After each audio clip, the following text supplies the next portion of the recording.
నేను ఎక్కువ మాడదలుచుకోలే, ఎందుకంటే నాకు ఏఎంఏ సెషన్లు అంటే బాగా ఇష్టం. Ask me anything. ఎందుకంటే అప్పుడే మనకి మీ ఆస్పిరేషన్స్ ఏంటి, మీ ఆలోచనలు ఏంటో ఒక రాజకీయ నాయకుడిగా నాకు అర్థమవుతుంది. సో ఆస్క్ మీ ఎనీథింగ్ ఆ సెషన్లోకి వెళ్ళే ముందలా కొన్ని విషయాలు మిమ్మల్ని మీతో మాడదలుచుకున్నా. ఈరోజు ప్రపంచంలో ఏ దేశం తీసుకున్నా తెలుగు వాళ్ళు ఉన్నారు. నేను ఎక్కడికి వెళ్ళినా, నేను జనరల్గా ఏంటంటే సంవత్సరానికి ఒక్కసారి డిసెంబర్ బ్రేక్ నేను బ్రహ్మని కలిసి ఎండ్ ఆఫ్ ద వరల్డ్కి వెళ్తాం. అంటే తెలుగు వాళ్ళు ఉండరు, కొంచెం ప్రైవసీ ఉంటుంది మా ఇద్దరికి అనే ఆలోచనతో వెళ్తాం మేము. ఇట్లా నేను నార్వేకి వెళ్ళాం. నార్వే నుంచి నార్దర్న్ మోస్ట్ పార్ట్కి వెళ్ళాం. అక్కడ నుంచి బోట్ తీసుకుని 2.5 గంటలు ఒక లాడ్జ్కి వెళ్ళాం. అక్కడ ఎయిర్పోర్ట్లో కూడా తెలుగు వాళ్ళు తగిలారు నాకు. సో ప్రపంచంలో ఎక్కడ వెళ్ళినా మనం ఉంటాం. ఈరోజు ప్రభుత్వం లక్ష్యం ఒకటే, తెలుగు వాళ్ళు ఎక్కడున్నా కలిసికట్టుగా ఉండాలి. తెలంగాణ అవ్వచ్చు, ఆంధ్ర రాష్ట్రం అవ్వచ్చు, ఎండ్ ఆఫ్ ది డే మనందరం తెలుగు ప్రజలు. తెలుగు జాతి కోసం ఏర్పాటు చేసిన పార్టీ తెలుగుదేశం పార్టీ. ఇక్కడ చాలామంది యువకులు ఉన్నారు. అంటే పార్టీ ఆవిర్భావం తర్వాత పుట్టిన వారు ఆఫ్టర్ 1990s.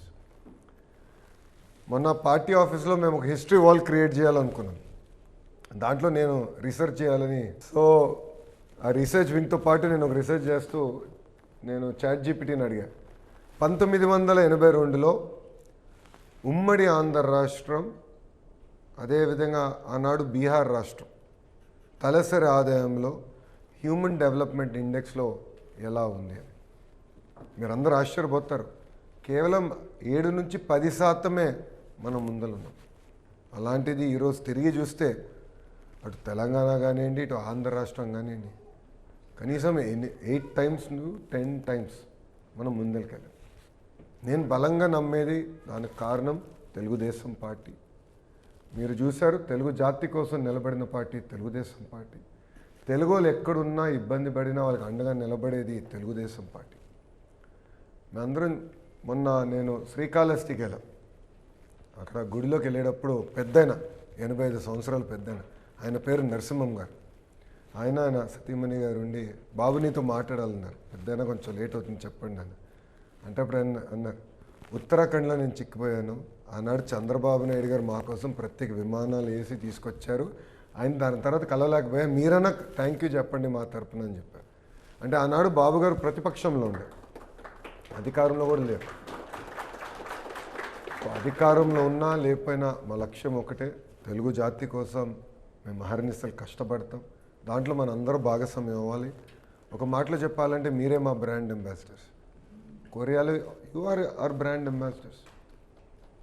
మన ప్రవర్తన, మన యాటిట్యూడ్, ఇది చూసి ఒక ఇమేజ్ బిల్డప్ అవుతుంది ఒక దేశానికి, ఒక రాష్ట్రానికి. ఇప్పుడే సార్తో మాట్లాడుతున్నప్పుడు అన్నాను, సార్ నేను were exchanging ideas. If you look at states in India are as big as countries in Europe, bigger. So all of you represent that brand. So మీ పైన కూడా బాధిస్తుంది. కేవలం లోకేష్ వస్తాడు, పరిశ్రమలు తీసుకెళ్తాడండి అవదు. అందరం కలిసికట్టుగా చేయాలి.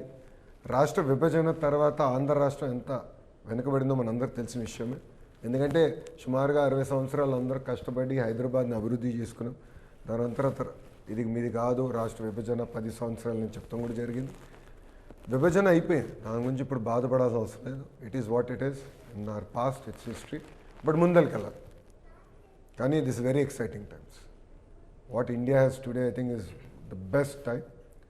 And what Andhra Pradesh has is NaMo. ఇతర దేశవ్యాప్తంగా నమో అంటే నరేంద్ర మోడీ గారు, ఆంధ్ర రాష్ట్రంలో నమో అంటే నాయుడుజీ మోడీజీ జోడీ. మనకు ఆ లీతల్ కాంబినేషన్ ఉంది. సో పెట్టుబడిలో కానివ్వండి, ఇతర రంగాల్లో కానివ్వండి, అందరం పరిగెడుతున్నాం. ఇంకా రాజకీయాలు తెలిసిన వాళ్ళు మీకు బాగా తెలుసు. ఈరోజు Telugu Desam party has reinvented itself. 50% of MLAs are first timers, 17 out of 25 ministers are first timers. So we are actually very, అటు చంద్రబాబు నాయుడు గారు ఉన్నారు కానీ దాని తర్వాత టీం మొత్తం చూస్తే we are all young. And Chandrababu Naidu garu వయసు 76. సో 76 అంటే ముగ్గురు 25 సంవత్సరాల కుర్రోళ్ళు ఉన్నారు, plus 1 new born baby. So I mean imagine the amount of energy he has. And అదే నవ్వుకుంటున్నాం. ఆయన యోగా చేస్తాం చూస్తుంటే నో ప్రాబ్లం, ప్రశాంతంగా అందరూ ఉండొచ్చు, ఆయన రాష్ట్రాన్ని ముందర నడిపిస్తారు. సో ఆ ఎనర్జీ ఉంది, చేయాలని తప్పన ఉంది. కానీ మీ అందరి సహకారం కావాలి. మనం కలిసికట్టుగా మన తెలుగు రాష్ట్రాలను అభివృద్ధి చేసుకోవాలి. మనందరి లక్ష్యం ఒకటే, అన్ని రంగాల్లో తెలుగు జాతి నంబర్ 1 ఉండాలి. We have to be number 1. We can achieve it. History has shown that. కానీ కన్సిస్టెంట్గా మనం చేయాల్సిన అవసరం ఉంది. దానికే ప్రభుత్వంగా మీకు అండగా నిలబడతాం, అహర్నిశలు కష్టపడతాం. ఇంకా చేయాల్సిన చాలా ఉంది. అన్నీ చేసామని కూడా నేను అనట్లేదు. ఆనెస్ట్లీ డెవలప్మెంట్ సైకిల్లో 2 years is a very small cycle. But మనం చూసాం, ఈ దేశం ఈ స్థాయికి వచ్చిందంటే ఒక వ్యక్తి, సింగపూర్ ఈ స్థాయికి వచ్చినట్టు ఒక వ్యక్తి, మలేషియా ఈరోజు ఈ స్థాయికి వచ్చినట్టు ఒకే ఒక వ్యక్తి, ఈరోజు ఆంధ్ర రాష్ట్రాన్ని కూడా ఒకే ఒక వ్యక్తి ఉన్నారు. అది గౌరవ ముఖ్యమంత్రి చంద్రబాబు నాయుడు గారు. ఆ ప్యాషన్, ఆ పట్టుదలతో ఉన్న he is doing a lot, he will do a lot, but we all have to work together to make Andhra Pradesh and India proud. So I want to open up the session. It's an AMA session, so ఎక్కువ interaction ఉంటే బాగుంటుందని భావిస్తున్నా. ఈరోజు Sunday అని తెలుసు, బాగా వర్షం కూడా బాగా పడింది. సండే సాక్రోసెంట్ నాకు తెలుసు, ఎందుకంటే నేను కూడా వెస్టర్న్ సిస్టంలో పనిచేసిన వాడిని. Sunday is only day we get with family. Saturday పిల్లల్ని బయట తీసుకెళ్తావు, సండే ఇంట్లో రిలాక్స్ అవుతావు. అలాంటి రోజు కూడా మీరు కాదని నేను చెప్పేది వినేదానికి వచ్చినందుకు నా హృదయపూర్వక ధన్యవాదాలు తెలియజేసుకుంటున్నా. అంతేకాదు పెద్ద ఎత్తున వర్షం కూడా పడింది, బయట పడుతూనే ఉంది కూడా. అసలు ఏం కంపడలేదు మాకైతే చెప్పి. సుమారుగా 1:45 పట్టింది వచ్చేదానికి. అందుకే కొంచెం ఆలస్యమైంది కార్యక్రమం ప్రారంభమైంది అందుకు. So I'm really sorry for that. But I'm ready to take any questions that you have, any feedback that you have. ఎందుకంటే కలిసికట్టుగా మన రాష్ట్రాన్ని అభివృద్ధి చేసుకోవాలి. And I take it as a feedback. So anything I take it as a constructive feedback. And only thing that's constant is change, and we have to learn together. So I look forward to hearing from you. Thank you very much, and Jai Hind.